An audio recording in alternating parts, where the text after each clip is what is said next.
E aí, começando mais uma live da Fã. Dessa vez a gente vai falar sobre dor crônica, sobre dor dos corredores.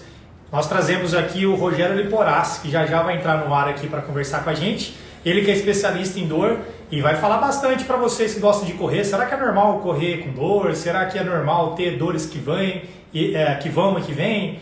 Já a gente começa a trocar uma ideia sobre isso, que eu acredito que uma das coisas que mais atrapalha os corredores é a bendita dor aí, não é? Então, galera, boa noite para quem está chegando, esperando aqui o Rogério entrar também, e aí a gente começa, beleza? Deixa eu ver, eu acho que ele já está até aqui.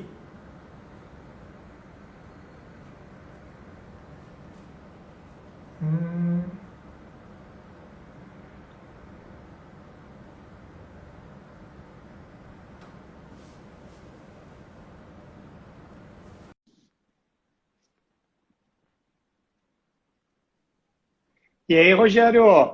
Fala, Rodrigo, tudo bem? Boa noite, tudo bem? Tudo certo?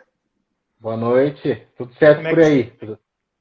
Tudo certo, estamos aí encerrando o nosso dia, mas a gente vai encerrar o dia aí com um assunto bem legal. Acho que vai agregar bastante para a galera aí, não é mesmo? Pô, eu espero que ajude a gente a entender um pouco mais, desmistificar algumas coisas que acontecem relacionadas à dor, né? Que é um tema que, apesar de todo mundo um dia passar por algum tipo de dor persistente, ele ainda não é tão abordado quanto deveria, né? Então, a gente vai tentar ajudar de alguma forma. Então, quando a gente pensou em te convidar para participar dessa live, foi por um motivo justamente por a gente ter tanta desinformação sobre dor e por a gente ter tantos corredores que convivem com dor então a gente quer muito ouvir a sua parte, você que é especialista em dor, eu vejo muito, acompanho bastante suas publicações aí no Instagram, vejo muito o seu trabalho, e eu vejo que você já tem uma abordagem diferente sobre a abordagem da dor, né? Olhar outros aspectos que também não são só as questões anatômicas ou ortopédicas, né? Mas também olhar essas questões emocionais, né, e tudo isso que interfere na dor. Galera, vou apresentar o Rogério aqui rapidamente. O Rogério é fisioterapeuta, né, de formação, trabalha com isso, e parece que trabalhou um tempo com futebol aí, pelo que eu vi no Instagram, e passou um tempo fora da cidade, fora de Ribeirão, e há pouco tempo retornou. Lembro que você ainda me convidou para conhecer a clínica quando você abriu. Deve ter uns 2 anos isso? Um ano, talvez? 2 anos, fez agora dia 13 2 anos? de novembro. 2 anos. É. E faz um trabalho muito legal, né? Eu vejo aí seu trabalho à distância pelo Instagram, mas é muito legal o seu trabalho. E, Rogério, bom, primeira coisa que eu queria falar para a galera é que quem ficar até o final vai ter uma surpresa de uma coisa legal aí relacionada ao Rogério, que a gente vai fazer. Então, todo mundo que estiver aí na live, fica até o final para participar dessa surpresa. E a outra coisa é que vocês podem fazer perguntas. Nesse primeiro momento, a gente vai fazer um bate-bola aqui, eu e o Rogério, a gente vai trocando uma ideia e daqui a pouco a gente abre e aí vai lendo as perguntas. Vocês podem ir mandando e a gente vai lendo. A gente vai ler depois desse momento, a gente volta, vê o que ficou para trás e vai tentando responder a vocês. Algumas coisas provavelmente podem ser respondidas durante a live, que o Rogério já vai falando, mas mandem as perguntas aí. Valeu, galera? Então, Rogério, vamos lá. Primeira coisa, a gente fez, a semana passada a gente fez lá uma enquete no Instagram, 3 perguntas. Uma, se os corredores achavam que era normal ter dor na corrida. A outra, se eles corriam, se eles estavam correndo com dor. E a outra é se eles têm alguma dor que ia e voltava, né? Aquela dor persistente que some e volta. E aí a gente viu, de todos que participaram ali, 3 coisas, 3 características. Uma, a galera acha que é normal ter dor durante a corrida. A outra é que a maioria não estava com dor naquele momento, mas tinha uma parcela que estava correndo com dor. E a outra coisa é que a maioria, 75%, tinham dores que iam e voltavam, né? E aí, vem a primeira pergunta para você. É normal o corredor ter dor para correr? É normal ele correr com dor? Rodrigo, eu vou começar nessa sua parte final, que você falou de que a maioria tem dores que vão e voltam, né? E há uma crítica na corrida daquela preocupação tão grande com a biomecânica, né? Pô, eu tenho uma biomecânica X, ela pode me predispor à lesão. Então, a primeira provocação, né, que eu queria fazer, provocação no bom sentido, para a gente refletir, é assim: será se a biomecânica que você está ali fazendo o tempo todo, se ela fosse o principal problema, as dores iam e voltavam ou as dores ficariam constantes, já que a biomecânica não vai mudar? Aquela biomecânica, se a gente não intervir, ela não vai mudar. Então, esse é o primeiro ponto para pensar. E pegando esse tema, a gente pode pensar no conceito de dor, né? E depois a gente expande isso para a dor persistente. O conceito de dor já diz muita coisa. A dor, ela é uma experiência em relação com o ato de experimentar algo. Quando a gente fala em experimentar algo, a primeira coisa que vem à mente é o paladar, né? E o paladar nos remete ao quê? Sensações. Então, a dor, ela é uma experiência sensorial dos nossos sensores do corpo e emocional. Então, ela está conectada àquilo que o meu corpo sente e percebe e às emoções. Então, é uma experiência sensorial e emocional, mas é uma experiência prazerosa? Não, é uma experiência aversiva. Então, é uma experiência desagradável frente a uma lesão real que está acontecendo, mas não só isso. Também ela pode ser uma experiência sensorial e emocional desagradável frente a uma lesão em potencial. Então, não aconteceu nada ainda, mas o cérebro percebe naqueles nossos sistemas sensoriais, acessa as nossas emoções e ele julga que aquilo é uma lesão em potencial e dispara a dor. Mas também não é só quando tem uma lesão real ou potencial. Também pode ser frente a algo ilusório. A algo que seja semelhante a uma lesão real, que na verdade não é. Então, só pelo conceito de dor, a gente já percebe que pode haver um componente físico importante atuando, no caso da lesão real, mas nem sempre. Então, ela está conectada com as emoções, nosso corpo.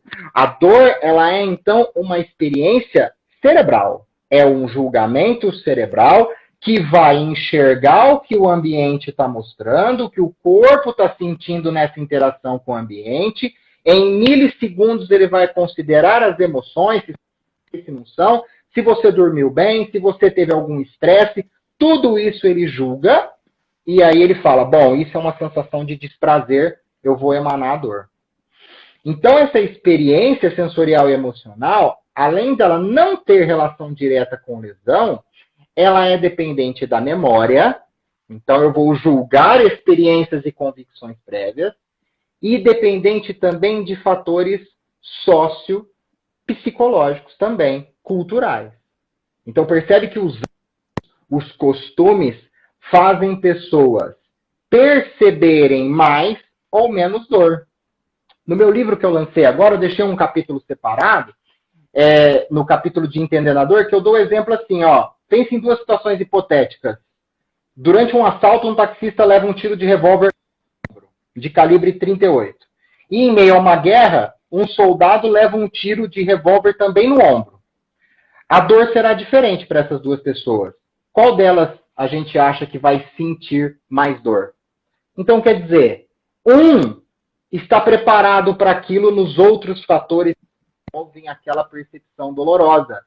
Mas o físico, a lesão física, ela é a mesma. Então, isso mostra para a gente que há um componente físico, mas nem sempre ele é uma lesão.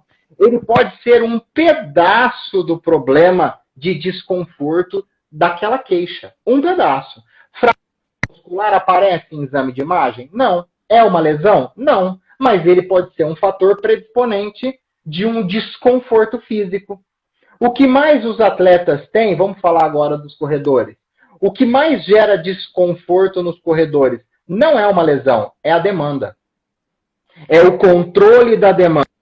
Às vezes a gente está até mantendo uma demanda, só que em algum momento naquela timeline aconteceram outros eventos que não envolvem o físico, envolvem as emoções, o emocional, os hábitos, os costumes, os estresses do trabalho, algumas aflições familiares, se dormiu muito ou pouco. E naquele momento, aquela demanda está alta, porque outros fatores estão engatilhando a chance de aparecer aquele desconforto.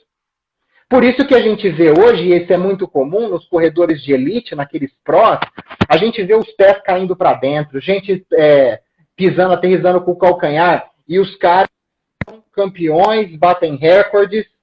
Então, será que eu alterar a biomecânica, eu previno um desconforto? Ou será que eu adequar a minha demanda, eu tenho mais chance de prevenir um desconforto?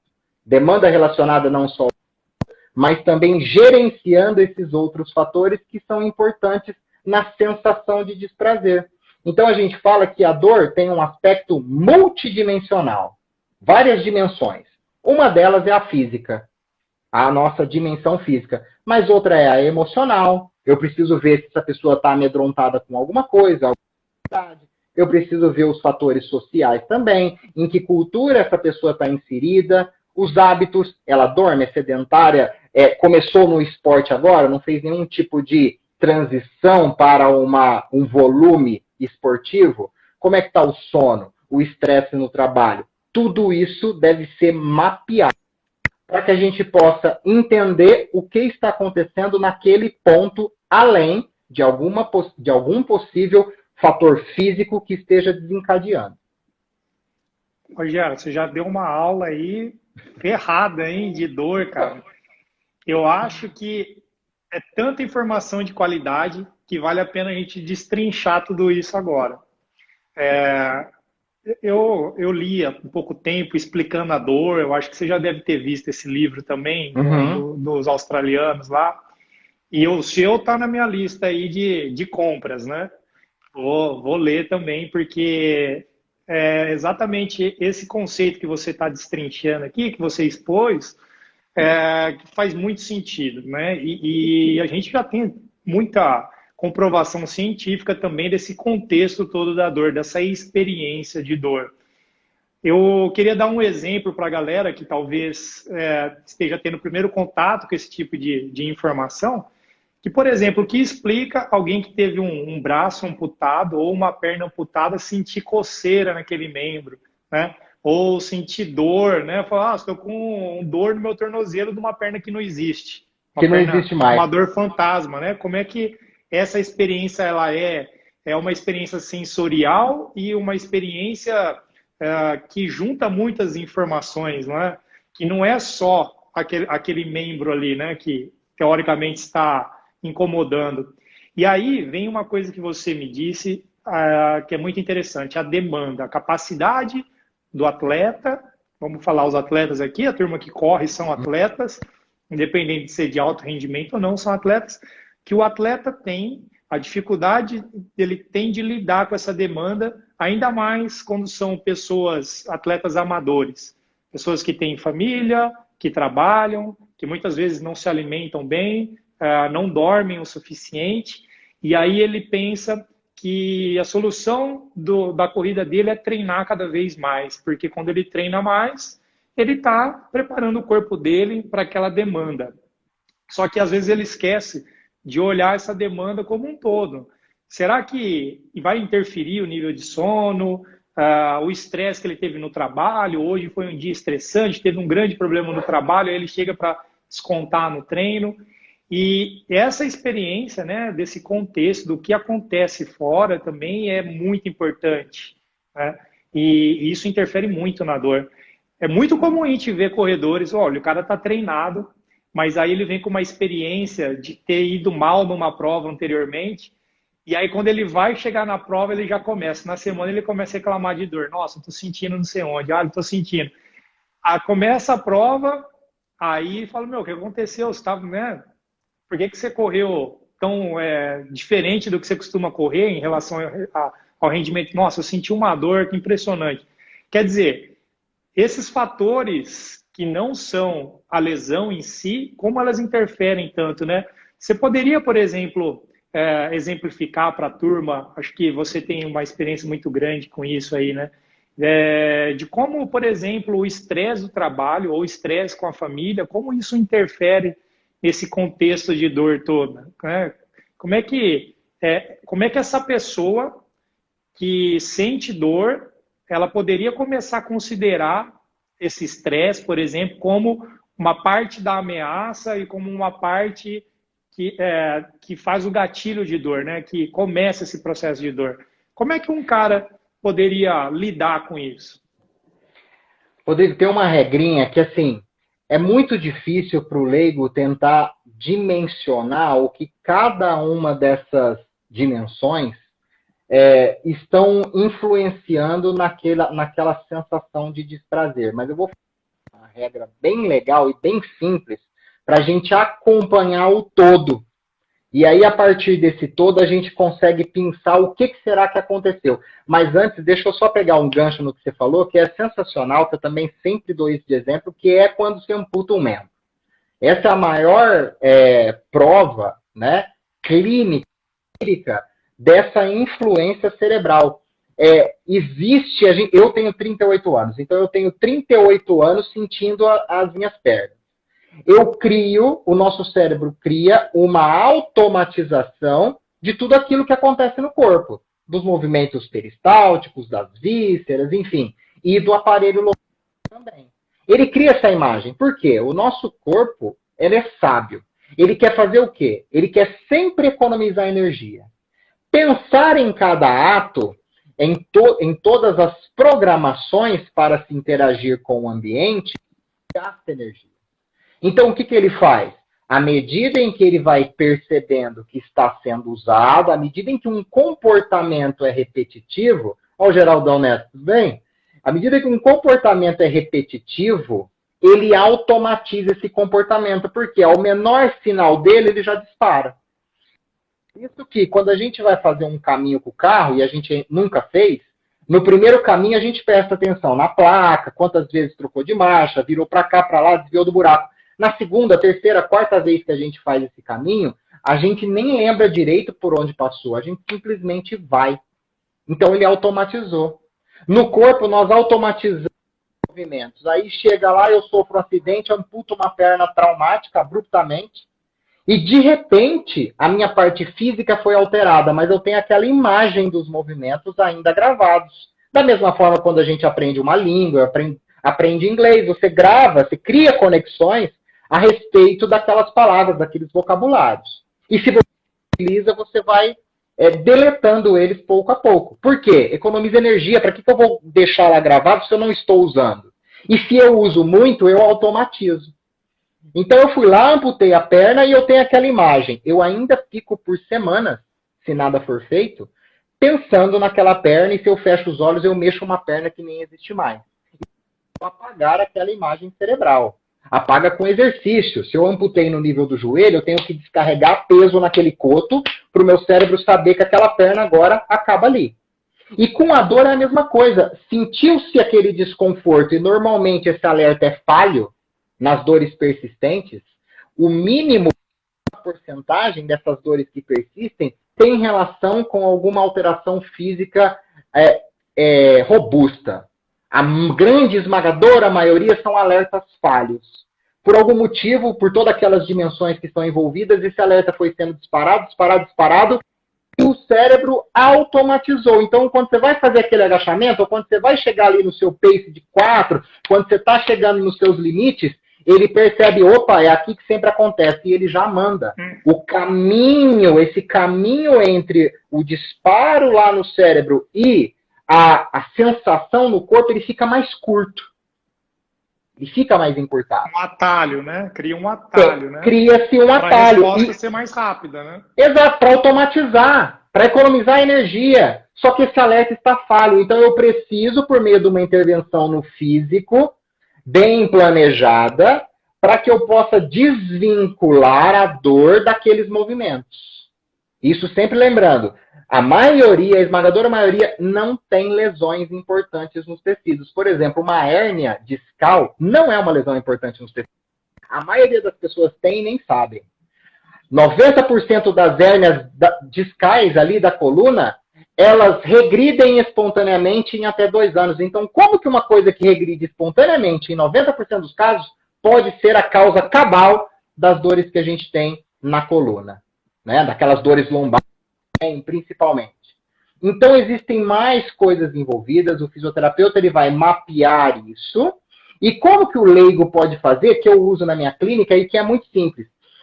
A gente pode fazer o controle das cargas de treinamento. E o controle das nossas cargas de treinamento a gente pode fazer pegando uma medida arbitrária que eu uso na minha rotina, seja ela qual for, e multiplicar pela nota que a gente vai dar na percepção do esforço. Que é aquela tabelinha, só todo mundo pegar no Google, PSE, percepção subjetiva de esforço, de 0 a 10, e treinar aquilo. Bom, quando que a minha percepção de esforço é 0? Quando eu estou bem, não estou praticando exercícios, não estou estafado. Quando que ela é 10? Quando eu estou extremamente estafado a ponto de nem conseguir levantar a cabeça, nem fazer 2 coisas ao mesmo tempo, eu não consigo andar e falar. Então é a minha maior percepção de esforço que eu já tive na vida. E isso eu dou uma nota após o meu treino. Só que eu faço vezes uma medida arbitrária, que pode ser o quê? O volume que você correu. Então você pega o volume ali, eu corri 5K. Eu pego só o número 5 e faço vezes a nota do meu esforço. Isso vai dar um número. Esse número a gente guarda. Se ele flutuar muito esse número, quer dizer, se a minha estafa estiver cada vez maior, normalmente o nosso volume acaba se mantendo. A gente faz treinos ali que o volume acaba sendo o mesmo, né? A não ser que a gente está em preparo para alguma coisa. Mas se a minha percepção do esforço variar muito e eu estou mantendo aquela variável, opa, tem alguma coisa de fora que está me influenciando. É aí que a gente vai mapear. Então o meu treino de hoje, ele teve uma percepção de esforço maior e eu fiz o mesmo volume. O que aconteceu ontem ou anteontem? Eu dormi bem? Eu tive algum estresse no trabalho? Então é aí que... então eu tive uma... Começar a identificar o que aconteceu. Começa a identificar o que aconteceu. Então, percebe que aí o que acontece? Se eu vou vendo que a meu esforço, eu estou mantendo um volume similar e o meu esforço está alterando muito para cima, eu preciso fazer o quê? Regular o meu volume. Porque o meu esforço está... Ou eu regulo o meu volume, ou eu vou intervir no que... Então, tipo, eu sei que eu durmo 8 horas por dia, eu sei que nos últimos dias eu estou dormindo 4. Então, se eu tiver que, por algum motivo, eu estou entregando um trabalho do profissional, se eu tiver que, por algum motivo, manter aquelas horas de sono, eu vou ter que diminuir meu volume de treinamento para poder adequar a carga. Então, essa é uma regrinha muito simples que ajuda a gente a não mapear exatamente o que está acontecendo, porque eu preciso de questionários mais complexos, mas eu consigo saber, olha, aqui aconteceu alguma coisa. Aí eu vou olhar na minha rotina e vou identificar o que é. Então é muito simples. Um bloquinho ali, eu marco todo dia, posso fazer a média semanal, comparar com as semanas anteriores. Opa, mantive, quero aumentar o meu volume de treino, eu tenho que aumentar 10% disso, para manter ele sempre próximo da minha aptidão física. Mudanças de cargas abruptas é que aumenta o risco de lesão. Então, está mais na demanda do que a biomecânica em si. Não que a biomecânica não seja um fator. Só que o nosso corpo, ele é perfeito. Lembra do menor custo energético possível? Então, ele vai se adaptar. A primeira coisa que o nosso corpo faz é se adaptar. Então, o que uma pessoa que chega para mim e fala, Rogério, eu sou corredor, eu tenho dor ainda, mas eu queria fazer um screening com você, mas eu sei que o meu pé ele é extremamente supinado, eu gasto ali a parte de fora do meu calçado, eu falo assim, você tem lesões recorrentes? Não, eu não tenho. Então, por que isso seria um fator de risco? Né? Para que eu vou mexer em algo que está ali, bonitinho, guardadinho? Se isso é parte de algum desconforto que está vindo com você, mas certo de que aquilo não é o problema principal e, em boa parte das vezes, para não dizer a maioria, para o pessoal da biomecânica não ficar chateado, muitas vezes ele não é o principal problema. Muito interessante tudo isso que você falou. Porque, assim, às vezes a gente fica preocupado em mudar a mecânica, né? Eu falo assim, os profissionais de educação física, às vezes tenta ajustar a pessoa àquela mecânica que é tida como a perfeita, a ideal, e isso não existe, porque cada pessoa é diferente. E o nosso corpo passa anos se adaptando a um movimento que a gente às vezes desconhece esse motivo. Então, uma coisa que eu gosto de fazer é fazer educativos e deixar a pessoa escolher o jeito dela correr, né? Perfeito. Se o pé dela movimenta assim ou assado e aquilo não machuca, para que eu vou intervir nisso? Né? Então, esse é um ponto legal que você falou e me veio à cabeça. Mas uma coisa bacana que me veio à cabeça também é esses alarmes falhos que acontecem. Por exemplo, eu tenho um irmão que mora no Japão e lá, de vez em quando, toca a sirene, de onde ele trabalha, toca a sirene, todo mundo tem que fazer o plano de evacuação. E eles não sabem se o alarme é verdadeiro ou falso. Porque no Japão, não sei se a turma sabe, mas lá tem uma promessa de um terremoto que vai acabar com o Japão, como já aconteceu outras vezes, né? Então, eles são preocupados em salvar a turma ali. Então, toca a sirene, a turma evacua, vai para as áreas de proteção, e muitas vezes é um alarme falso, é só para treinamento. E uma das coisas que eu li, aprendendo lá com o livro do Explicador, é que às vezes esses alarmes, eles funcionam como ensaios no nosso corpo também. Então o cérebro ele dispara uma dor, como se fosse um ensaio de uma dor que já existiu, fala, ó, se doer de novo, como é que a gente vai lidar com tudo isso? Dá a dor na pessoa. E aí essa pessoa vai ter a experiência de dor, mesmo que não exista lesão. Foi só um ensaio, né? Alguma coisa que disparou no cérebro e que não era uma coisa real, mas era só uma preparação com uma possível lesão. Até porque toda lesão tem uma carga ruim também, de uma carga negativa para quem se machuca, né? Porque sentir dor, ficar sem fazer o que gosta é uma coisa ruim. Então a pessoa também entra nessa experiência dolorosa, e isso também acaba piorando, né? E aí quando ele vai lá no Rogério, fala, olha, eu estou sentindo dor. O Rogério vai investigar e vai ver que muitas vezes essa dor, que é um ato falho, ou que é um ensaio, também tem uma questão assim das demandas, né, do trabalho. Às vezes a pessoa, quando faz o mesmo programa de treino sempre, usa o mesmo tênis sempre, nada mudou, mas ela passou a sentir dor. Por quê? E aí você vai olhar, tô dormindo pouco essa semana. Então isso é uma coisa muito legal que as pessoas, os corredores deveriam desenvolver, que é essa autopercepção e uma crítica também, uma análise crítica dos outros fatores.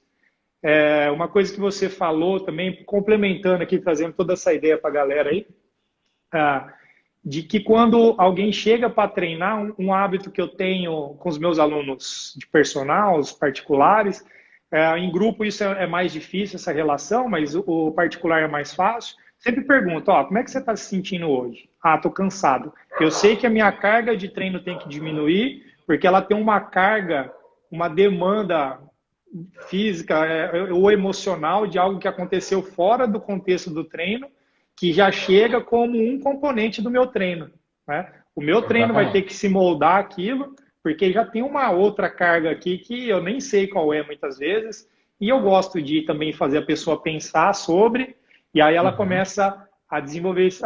Putz, é verdade, toda vez que isso acontece lá, eu chego aqui, eu tô meio cansado, porque eu vejo, Rogério, que muitas pessoas descontam no exercício alguma frustração ou algum quadro de... A pessoa chega muito estressada e ela se conecta com o exercício, com o estresse também. Ela vai e tenta se estressar mais. E aí tudo isso vira um círculo vicioso, né?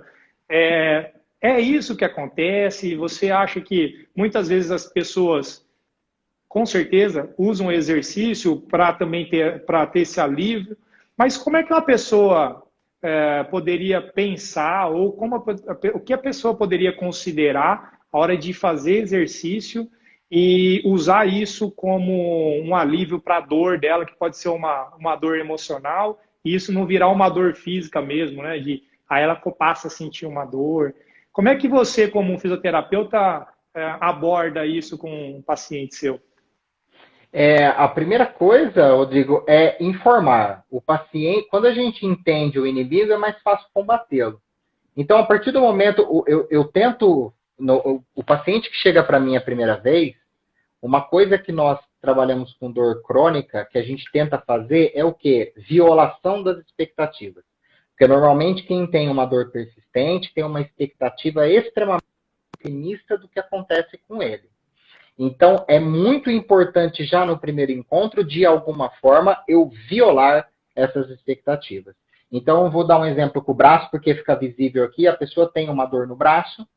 Eu primeiro vou buscar os exames dela. Eu vejo que ali não há um sinal tecidual grave. E o que eu procuro primeiro de sinal? 4 coisas que a gente chama de bandeiras vermelhas, né? Eu procuro uma fratura, uma infecção, um tumor ou alguma desordem neurológica que afeta o aparelho locomotor. Fora isso, o resto tudo tem solução. Artrose, tendinite. Então, todas as outras coisas a gente consegue intervir rumo ao alívio. E essas 4 bandeiras vermelhas a gente também consegue intervir, mas elas só me mostram que que vai progredir, precisa de uma abordagem médica específica para estabilizar, e aí depois eu entro com a atividade física e o exercício no momento pertinente. Pode ser logo no início, ou eu tenho que esperar algum tipo de intervenção, uma cirurgia, enfim, o que for. Mas é isso que eu procuro. Então, na minha avaliação, eu vou tentar mostrar para o meu paciente que se ele não tem esses fatores, tudo a gente pode já começar a ser o facilitador da melhora quando a gente entende isso, internaliza isso. E não basta só porque existem 2 formas, 2 caminhos, na verdade, um caminho é continuação do outro para a gente internalizar uma mensagem, que é convencer e persuadir. Então, quando eu apresento a ciência envolvida na linguagem do paciente ali, do atleta, eu estou tentando convencer em nível racional. O convencimento é uma mudança de comportamento, mas em nível racional.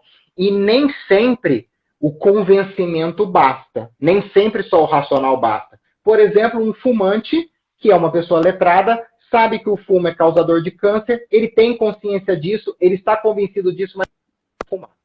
Então eu atingi o racional, mas eu ainda não fiz uma mudança de comportamento.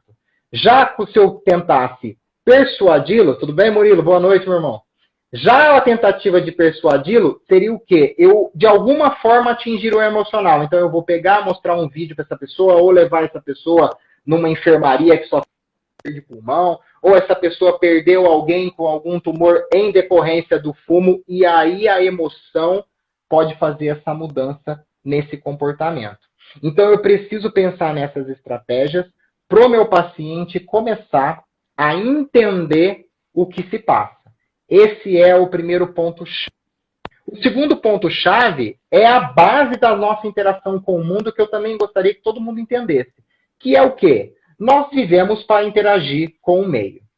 E para fazer isso, nós temos 2 pesos. A nossa carga interna, que é a nossa aptidão física, né? E a carga externa, que são as cargas que o ambiente nos oferece. Ou ele nos oferece rotineiramente quantas escadas nós vamos subir, quantas sacolas nós vamos carregar, quanto tempo eu vou ficar sentado. Além disso, tem aquelas cargas externas que eu busco no ambiente. O meu volume de esporte que eu fui lá tentar fazer, né? A atividade paralela que eu tentei fazer. Isso é carga externa. Tem que haver um equilíbrio entre o que o meu corpo tem e o que o ambiente me oferece. Então, isso tem que estar equilibrado. Se a minha carga interna, a minha aptidão, a minha habilidade física for um pouco menor do que o ambiente me oferece, primeira coisa que acontece, meu corpo tenta adaptar. E em boa parte das vezes ele consegue se adaptar. Quando ele não consegue se adaptar, iniciam-se as queixas e não necessariamente se inicia uma lesão. Iniciam-se queixas. E essa queixa, ela tem aquela dimensão física envolvida, porque a minha carga do meu corpo não está tolerando, mas eu tenho também as dimensões emocionais, o estilo de vida, que tenta equilibrar. Então, quando a gente entende essa balança, e que nessa balança aqui das nossas cargas internas não é só o físico, as pessoas começam, normalmente, a considerar quando que elas têm que se encorajar, Quando que ela precisa tirar o pé, mas nunca parar? A gente fala que o repouso, ele é mais deletério do que benéfico. Quando que eu faço repouso com um paciente que chega com dor ou com uma lesão, uma dor que também vem de uma lesão? No máximo 48 horas. Depois daquilo, eu preciso, de alguma forma, começar uma carga ótima e uma movimentação daquele corpo ótima. Ótima em que sentido? Aquela que se adequa às habilidades dele do momento. Então, eu mobilizar e eu fazer uma carga ótima. É o ambiente, a carga externa. O corpo não está apto. Eu preciso descer a minha carga naquele nível e não parar essa carga. É por isso que as pessoas, às vezes, têm dor. Elas deixam de fazer atividade lá por 15 dias, destreinam aqueles músculos, aquele corpo, e ela tenta voltar o quê? Na carga que ela tinha. A pessoa que tem 5K, ela não vai fazer 1 quilômetro. Nunca. Se ela tinha um 5K num pace bom, ela não vai deixar de fazer. Ela vai tentar fazer os 5, e aí ela não tem aquela habilidade ainda. Pelo contrário, depreciou ainda mais, porque ela parou muito tempo. Então, o segredo qual que é? Exposição gradual. Eu tenho que ir pouco a pouco. Eu não preciso esperar uma lesão acontecer para eu me expor gradativamente a uma demanda que eu quero chegar. Então, se eu estou ali, eu nunca corri, e eu quero começar a correr, eu não tenho que tentar chegar no 5K o tanto que o meu corpo aguentar. Então, eu nunca corri, 3, não. Você tem que dar a nota. Pensar na sua rotina, você já faz 1 quilômetro por dia de volume de movimentação? Eu já faço. Então, esse vai ser o seu volume inicial da corrida. 1K. E teve algum desconforto? Não. Então, quer dizer, bati dentro da condição física dele. A partir dali, aquela é a minha linha de base. A partir dali, eu vou subir. A conta grosseira é 10 e 10%, né? Mas existem outras variáveis que a gente pode considerar. Mas para o leigo, é igual a frequência cardíaca máxima, 220 menos a idade. É uma conta básica que funciona. Suba ali 10 em 10% num período de dias que você julgar. O mais fácil é ser. E aí sim eu vou subindo a carga, a demanda, mas ainda sempre muito próximo da minha aptidão física. Então essas seriam as formas. Primeiro, o entendimento do que pode ocorrer, isso é o fundamental. A partir disso, eu tomo essa consciência e agir com o ambiente de uma maneira mais inteligente, evitando os desconfortos. Nossa, é muito legal isso que você está me falando, porque essa é uma das coisas que mais lesionam os corredores pela minha experiência profissional. Às vezes as pessoas chegam... uma coisa importante que você falou, que é o autoconhecimento, né? Primeiro, se conhecer.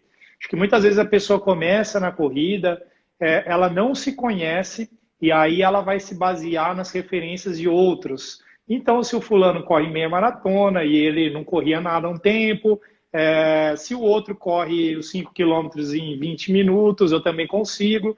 E aí ele vai pegar a condição dele, que nem sempre é uma condição de um corpo físico preparado para essa demanda, e ele tenta lidar com essa demanda muito alta. E aí vem as lesões, porque ele começa a aumento de volume repentino, muito acentuado, né? A gente gosta de trabalhar com esses 10%, aí é um valor bem, vamos falar assim, bem genérico. Mas sim, funciona bem muito bem esses 10%. Mas funciona muito bem, né? Até porque o nível de pessoas que a gente lida não tem nenhum atleta de alto rendimento, então, no geral, vai funcionar muito bem esses 10%, né? Mas uma coisa que eu vejo, as pessoas começando na corrida, se enganando ou tendo uma noção errada do que ela é, e não tem paciência de fazer o que tem que ser feito, os treinos que às vezes vão demorar meses, anos para chegar naquele resultado. E aí entra o que você falou do desconto no exercício, dos problemas do dia a dia. Né? Também. Então, a partir do momento em que a pessoa toma consciência de que o estresse ele interfere na sensação dolorosa, na percepção de dor, a gente já começa a lidar com de uma outra maneira. E não é questão de ficar muito vigilante. Não, até porque excesso de vigilância é prejudicial, que é o que você falou dos atletas que já tiveram lesão, aí chega próximo da prova, começa a sentir dor. começa a se criar no corpo uma hipervigilância, tensionamentos musculares onde não precisa ter. Então, por exemplo, segurar a capinha do meu fone, eu preciso de uma força X para segurá-la, para ela não cair dos meus dedos. Eu não preciso segurá-la assim. Se eu ficar assim 10 minutos, a minha musculatura vai se tensionar demais. Se eu segurar assim, eu fico por horas. Então, os componentes emocionais, aquela memória do trauma anterior, vai chegando perto da...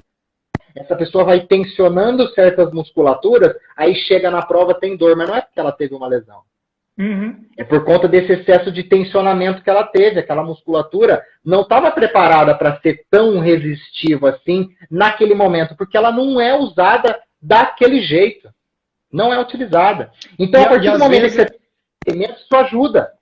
E às vezes essa tensão vem de uma situação tensa no trabalho, em casa. Exato. Ele já chega tenso para correr, e aí isso agrava, porque ele vai fazer atividade que muitas vezes ele vai no limite dele, quando ele não reconhece que ele está no estado tenso, que ele deveria aliviar o treino daquele dia, ele chega para fazer aquele treino que estaria difícil.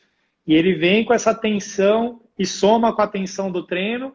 Aí você colocou todos os ingredientes para virar uma pamonha que dá aquela dor de barriga, né? Porque eu falo...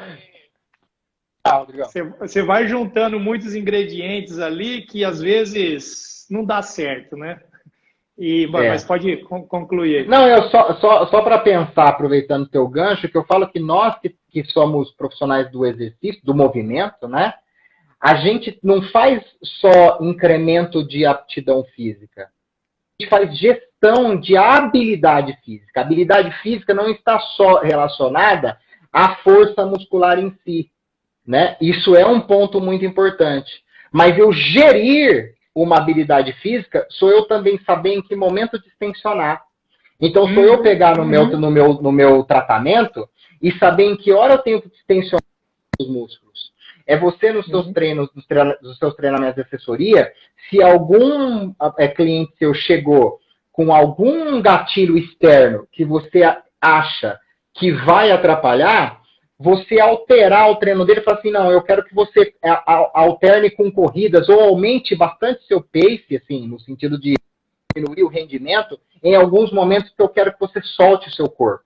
Eu não quero que você fique o tempo todo com ele ali no ápice que você já atinge normalmente, beleza. Mas nesse momento é interessante você distensionar também. Então essa gestão da habilidade hoje, para mim, é a visão próxima ter em relação a como gerir os nossos clientes que trabalham com esporte. Eu digo assim, que o treinamento físico ele é uma gestão de estresse, que é a mesma coisa que você está falando, que você gera o estresse, você tem um gerenciamento do estresse no tratamento da fisioterapia.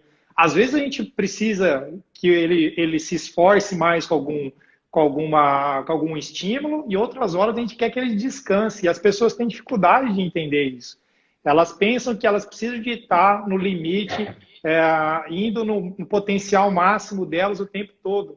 E aí essa falta de oscilação entre estresse, recuperação, e o estresse não só do treino, mas o estresse do trabalho, da vida familiar, enfim, de tudo, são tudo estresse, todos são estresse. Treinar a corrida é estresse, como passar nervoso no trabalho é um estresse, e a gente talvez vai ter que lidar com essas duas coisas na sessão de treino hoje. Não ficar considerando, hoje meu dia foi o cão, cheio de problema, mas eu vou chegar aqui e vou dar meu máximo hoje na corrida. Essa pode ser o gatilho para disparador, porque o cérebro da pessoa fala, peraí, eu estou no meu limite aqui, você ainda me estressa mais ainda, vou te mandar dor para ver se você sai disso. Porque se você continuar desse jeito, alguma doença ou algum problema grave a gente vai ter lá na frente. Então é esse alarme, né? Que muitas vezes a gente sente a dor justamente para falar, malandro, acorda. Você precisa de pensar no que está acontecendo, tomar outras atitudes, porque o que está acontecendo em volta é percebido como uma ameaça, né? E eu vejo que a chave de tudo isso é o conhecimento, né, Rogério? Você é um cara, muito conhecimento, e você agora está passando esse conhecimento, escreveu o livro aí, super bacana.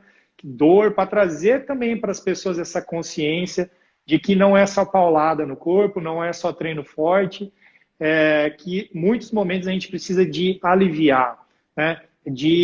Também não é só o alívio o tempo inteiro, não é só o descanso o tempo inteiro, porque isso também nos destreina, isso piora a nossa saúde, é o sedentarismo, né? Que é uma das coisas que mais matam hoje em dia. Então a gente ter essa sabedoria, ou esse conhecimento de saber, agora é hora de estressar, agora é hora de recuperar, agora é hora de pegar pesado, agora é hora de pegar leve.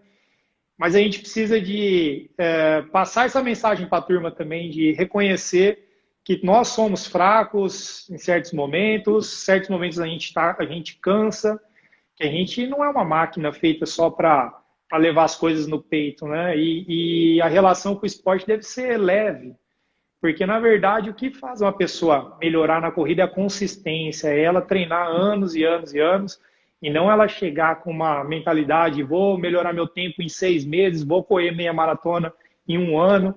Isso daí é o que faz o inverso, né? É o nosso cérebro rejeitar aquilo. Fala, cara, isso é demais.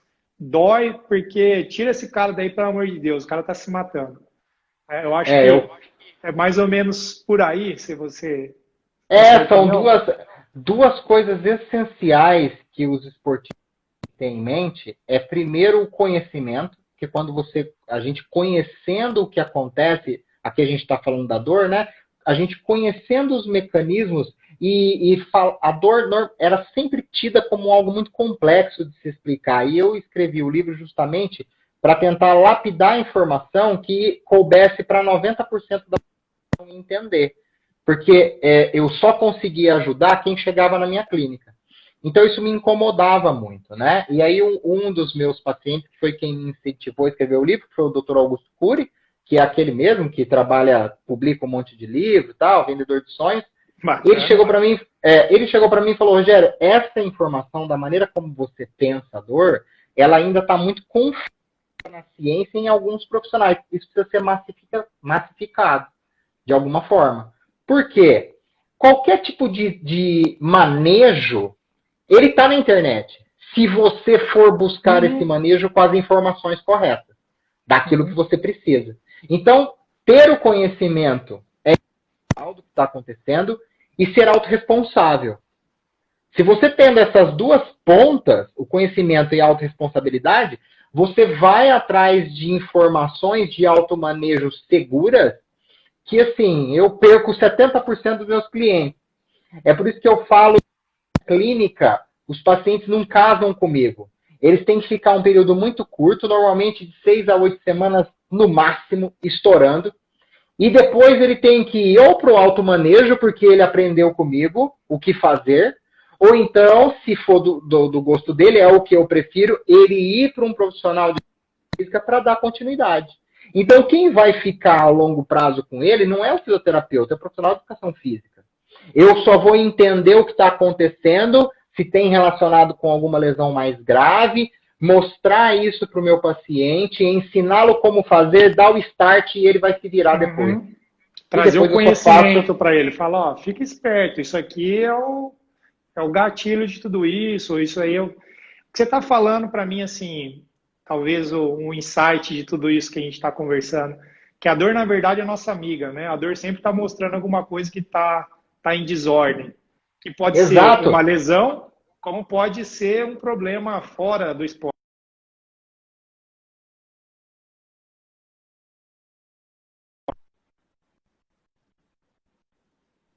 Você me entendeu? Deu falha no áudio aí? Deu uma travadinha, mas você me falou que a dor é a nossa amiga. A dor é a nossa amiga, porque às vezes ela mostra uma lesão, que pode ser uma dor real, que aconteceu alguma lesão tecidual, ou a dor pode ser um alarme de alguma coisa que você ainda não tomou conhecimento, alguma coisa que acho que está travando a câmera do... Não, estou te ouvindo, tô contigo. A gente tem que considerar a dor como um alerta, e nem sempre esse alerta é de algo muito grave. E eu sempre dou o exemplo do que, né? Se eu escuto um tiro, isso é um alerta para eu abaixar. Sim. Só que quando eu estava no colégio, eu escutava o sinal do recreio, isso é um alerta que não é maléfico para mim. né? Para Então levantar é para eu levantar e me divertir.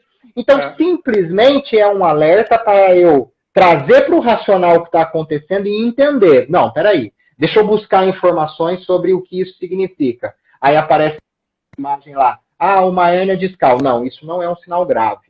A dor não vem só dali. Pelo contrário, a corrida saiu na Scientific Reports em 2017, que é um braço da Nature, uma revista paralela da Nature, de que em corredores saudáveis, tanto o jogging quanto a corrida de alta intensidade, mais de 50 km por semana, eles anabolizam o disco intervertebral, eles hidratam o disco intervertebral. Então, na hora que chega o ponto que meu paciente saiu daquela zona cinzenta da dor, por meio de exposição gradativa, pouco a pouco ao exercício, ele vai correr.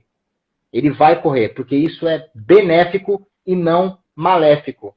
Só que a gente tem uma cultura ainda de muitas crenças de que eu não posso correr, eu não posso impacto, aquela artrose não aguenta. Se a artrose no joelho ou no quadril fosse algo extremamente ruim, a gente não tinha um atleta, vou falar do futebol, no futebol jogando bola. Porque os caras com 30 anos, se você fizer um exame de imagem em joelho e quadril, todos estão ferrados, têm um grau de artrose. Todos vão ter. Posso falar? Eu já tirei o meu menisco, já estou ali no grupo de risco para artrose no futuro, mas eu não sinto dor nenhuma. Corro, né? Que é o que você está falando aí. Lógico, porque você... é futebol, 3 cirurgias por causa de futebol. Então, o menisco é um amortecedor do joelho, né? Então, ele vai amortecer as forças de impacto. Se eu tenho ele avariado, por algum motivo, a gente esquece que a gente envelhece e as coisas avariam, mas o nosso corpo tende a adaptar. Então, se por algum motivo apareceu que ele está avariado, o que eu posso fazer para ajudar a dissipar as forças se aquele amortecedor está falho? Eu ganho músculo, eu ganho força. Aquela maior densidade muscular, aquele maior trofismo, aquela maior força, ajuda a dissipar as cargas que estão entrando pelo pé. Então, há como a gente equilibrar. 90% fazem esse equilíbrio de maneira automática, pela adaptação. Aqueles que não conseguem e continuam com queixa, aí a gente tem um profissional de interesse e isso é feito de maneira sistematizada e resolve. Eu sei que a artrose de joelho, se aumentar em torno de 30% a 40% da força de quadríceps, eu praticamente zero a dor da artrose. Então, sou eu gerenciar essas minhas habilidades físicas mediante as avarias que eu tenho e mediante a carga, a demanda que o ambiente está me oferecendo. Eu digo, Rodrigo, que é mais simples do que a gente pensa. O problema é que existe tanta crença infundada de que a artrose não presta, de que você não pode agachar, você não pode correr, que isso polui tanto a mente, e como a dor é uma experiência também emocional, eu vou as convicções e para tirar. Aí quando eu apareço no meu exame uma artrose, uma hérnia, ferrou. Se a crença dela é que a corrida machuca, na hora que ela for correr, ela vai sentir dor. Né? Fala, opa, mas corrida machuca, correr machuca, você está correndo logo, você vai sentir dor. Então, toma a dor aí, não é? Exato. Aí você Rogério, quem é sedentário e quem não é, às vezes o grau de artrose é o mesmo, e o outro cara estava botando impacto. Então, assim,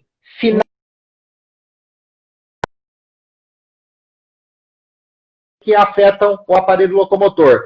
Fora isso, tudo a gente consegue adequar a demanda. Rogério, eu vou só te interromper, porque a gente tem... Eu acho que eu não sei que hora que a gente começou essa live aqui, eu não sei onde eu acho que foi 9 em ponto. Tá com 54 minutos.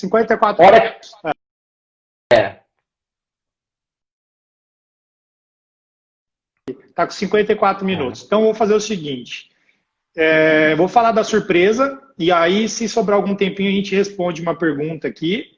Infelizmente, a gente não conseguiu abrir para muitas perguntas, porque foi muito denso também a tua demanda de informação para a galera, mas pelo que eu vi os comentários aqui, a galera tá adorando.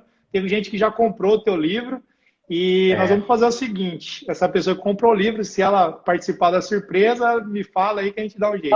Ela faz um presente. Seguinte, galera, quem dá um print agora na tela e postar aí na sua rede social e marcar a Fã Esportes, marcar o Rogério, a gente vai sortear um livro amanhã, meio-dia. Então, todo mundo que der o print agora e marcar o Rogério e a Fan Esportes, amanhã, meio-dia, a gente vai sortear um livro e a gente entra em contato com você e vai te mandar um livro do Rogério. Esse livro, mostra aí, Rogério, o livro que você fez. Tá aqui, galera, ó. Ele tá, Acredite, a Vida Sem Dor é Possível, o prefácio é do Dr. Augusto Cury. Então ele tá bem legal, tem uma linguagem gráfica bem interessante, né? Então, a questão de ter esses buracos negros que tem a ver com a dor. Aqui na capa é uma carapaça toda cheia de chakras e a pessoa se encontrando, mas ainda conectada com um problema, porque nem sempre para nós conseguirmos continuar na plenitude, eu preciso de tirar 100% do problema. Exatamente, né? Por isso que eu falo que eu não prometo Conviver, cura. né? Conviver. Exato. Eu não prometo cura, eu prometo alívio. Então, quem quiser, R$ 32 na Amazon. Então, é só ir lá nos meus stories. Tem lá. Chega rapidinho. E, assim, é toda a informação para público leigo entender, profissional de educação física, fisioterapeuta. É uma forma legal de ter uma ideia disso tudo que a gente falou. Para todos os meus alunos, todos os corredores que estão participando aqui, eu recomendo ter, porque dor, como o Rogério disse, é uma coisa que a gente tem que conviver. A dor não é inimiga, mas é um sinal de que alguma coisa está acontecendo, que a gente deve olhar para a dor e conviver com ela. Rogério, levanta o livro aí para a galera dar o print, então, e marcar a gente. Olha lá, ó. Yeah. Isso aí, galera. Marca lá, Rogério Liporace, Fan Esportes. E vamos lá, tem alguns minutos. Tem uma pergunta aqui.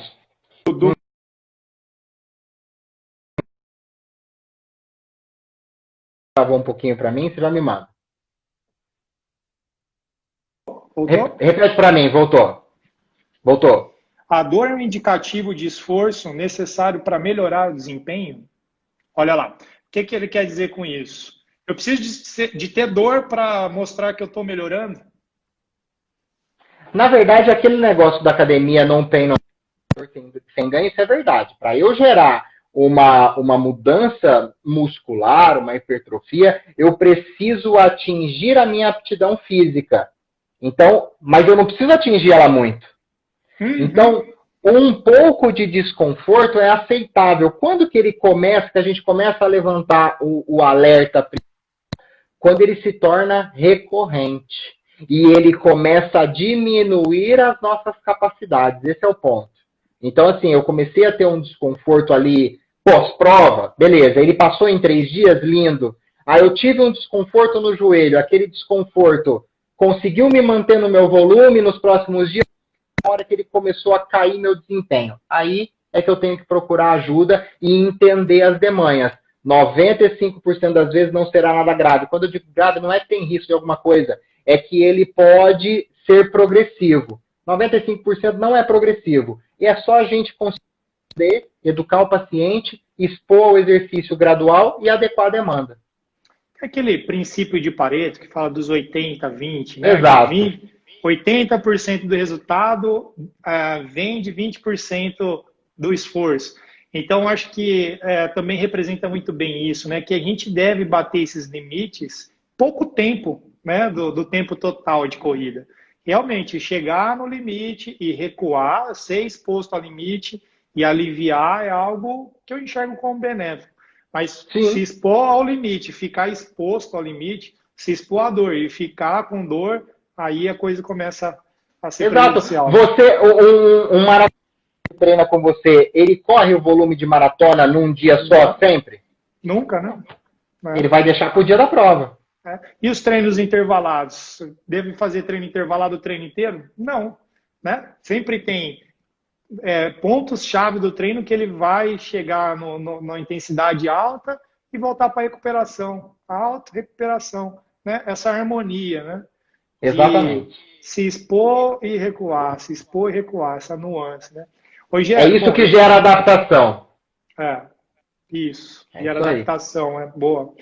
E, Rogério, a gente está quase encerrando aqui, está no último minuto. Quero muito agradecer a sua participação aqui. Eu vou deixar gravado para a galera, se quiser assistir, mandar para os outros que perderam.